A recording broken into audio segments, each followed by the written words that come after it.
Hi, everyone. Welcome back to Celtics Media Day. And we are joined now by Shemi Olejeye. And thanks so much for joining us.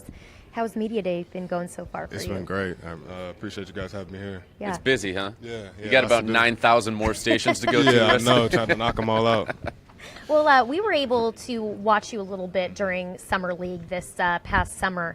But for you, how was that going with the guys and kind of getting acclimated with them and just that overall experience? It's been great. The older guys have been really helpful trying to, help the rookies adjust. There's a lot of things to do. We have to get, places to live and try to figure out practice schedules and whatnot. So, they've been really helpful just giving us tips and welcoming us when, they realize that we have a lot on our minds. How has Jaylen Brown been during that process? I know he's told us that he wants to take on more of that and helping the guys. Right. He's been great. Jaylen, sometimes I forget that, he's a rookie just this time last year, with as much experience as he has and, how poised he is on the court and, with the things like, getting the house set up. He has great advice and a lot of knowledge on, this whole process. Now, obviously, the Celtics drafted you during the second round, and not a lot of second-round players get an opportunity to come into a good team and compete for minutes. I think a lot of people on the outside think you have a shot at doing that. Now, why do you think you're prepared to potentially add, what you bring on the court and help this team win games as a rookie and a second-round pick? I think you just have to keep, continue to get better every day. Coach Stevens and the whole coaching staff, they do a good job of letting me know what I need to do to try to help the team win. Trying to, make simple plays. What are those things exactly? Try to make simple plays, knock down open shots, and then, defensively, that's a big thing for a rookie, for any young guy to come in, try to, know the schemes, know where he's supposed to be, and, if you can handle that, then I think the offense will take care of itself. A lot on your plate right now, but what does it mean to you personally to be a Boston Celtic? It's a dream come true. Playing for a team like this in a city like this in the NBA, it's something that you imagine as a young player. You're looking at games like 2K, playing with guys on the Celtics. Now you're on the now you're I'm on in the 2K. game. Right. So, people were texting me like, "Hey, like the guy looks like you." I'm like, I know, it's crazy. Pretty surreal. Yeah, so big time. That? It's a blessing, and I can't thank God enough for letting me have this opportunity. Speaking of God giving you that opportunity, you've had a very unique upbringing to getting to today. Right. You started out at Duke, then you transferred over to SMU. Right. How have all of the things that you've gone through in your life, including that transfer, helped to shape you into the man and the player that you are today?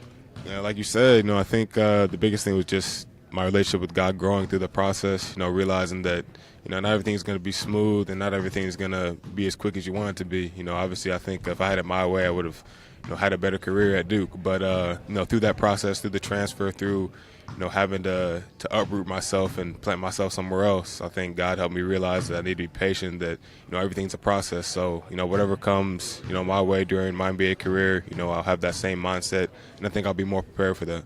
Obviously, your faith is very strong, but also you had mentioned that your brother helped you kind of have a love for basketball, and your family's support is something that you really credit as getting you this far. Explain that a little bit. The first thing is that, I watched him play, watched his passion for the game, how much he worked to try to get better, even though he didn't start playing until he was a little older than most people start. But he still, he still loved it, still put in that much time to try to get better. Watching him, I think, made me realize that you have to work at it if you want to get, the best out of it. So I think having him as a role model both on the court and off the court is, modeling how to be a man, how to be successful, how to take care of business, be responsible. I think it's invaluable to have him as a brother. And he's not the only guy that you've been able to learn from over the years. I mean, Mike Krzyzewski you started out with, and you move on to another Hall of Famer, Larry Brown. And you spent that time with Larry Brown down at SMU. And he has been a head coach in the NBA for a long time. So what might he have been able to teach you over that time that you guys spent together about being an NBA player? Right. I think the biggest thing is confidence. I think there's a lot of things that you can do physically to try to get better, getting up shots, putting in work. But I think if your mental isn't where it's supposed to be, then those things can kind of be, I'll say they'll be hampered by your mind. So I think, he really wanted me to be confident at SMU. He got me to that point, and I was able to then grow and to have a good season last year because of what he did while I was there, while I was with him. I say it every day. Confidence is the most important thing in sports. Right, People always see the shots, they see the dribbling, they see the jumping. It's all up here. That's the most important part, in my opinion.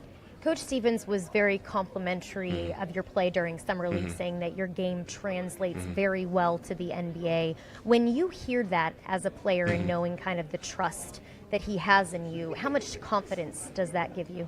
It's great. You know, I think them bringing me here, them drafting me was a blessing, and I think they wouldn't have done that if they didn't have plans. And like you said, Coach Stevens, he said that a couple times that what I do is what he's looking for. So it's great to know that you have a role, that they have plans for you, and I'm just trying to get better in that role and continue to do what I've been doing so I can try to help this team win.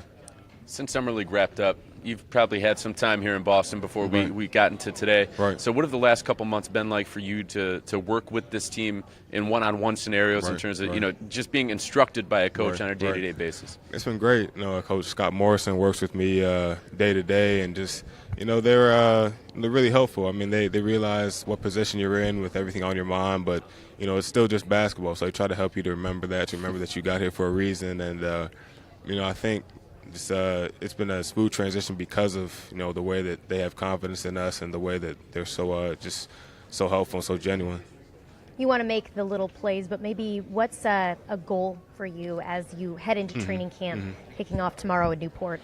I think just being smart, not turning the ball over. The game's going to be fast and you're going to be trying to make great plays, but I think making simple plays will help you to eventually make those great plays. So trying to slow down, not go too fast, not rush, and then everything else will be smooth. What's the key to being able to slow down? Is it studying more film? Right. Is it, talking to your teammates? What do you think the key is to being able to do that? I think all those things play into it. They've given us, a set of plays on our iPads that we can watch and, talk to the older guys, kind of following their lead when we get out there. And then from there, just trying to relax. And I think if you start thinking about too much, then forget that, it's just basketball, that, it's at a new level, at a new pace, but, you're still here for a reason, like I said, and, it's not too much different from what you've been doing. You seem pretty relaxed. I think you're ready for tomorrow. Appreciate it. Are you also looking forward to getting away in Newport to just kind of have more team bonding time with the guys and really kind of get to know each other to expedite that process when you are out on the court? Of course. I think this will be a great time for us to be together as a squad, just alone. I think we haven't really had that time. Guys have been in and out of town because it's been the off season. But this will be a good time for us to get together and to talk about our goals and talk about how we can become closer off the court so that I help our play on the court. That's what Coach stresses. It's all off the court, right? You guys got to get to know each other first before you do it on the court. Right. Well, we've been taking some questions on Twitter. We have one from Brian for you. He said, your 3/4 hybrid style of play is ideal for today's NBA. Who do you watch film of to improve?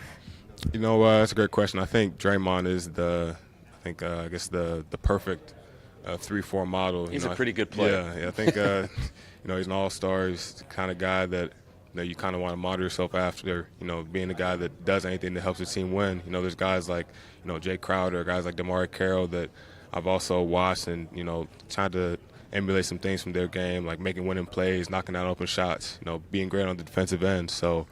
Draymond's a great example, and I think those players are becoming more valuable in our game today as the NBA starts to change a little bit. Awesome. All right. Well, thank you so much for your time. We appreciate it. We'll let you get back to those interviews. Thank you. I know they're keeping you Can't really wait to busy. see you. Appreciate it. All right. Thanks, Jimmy.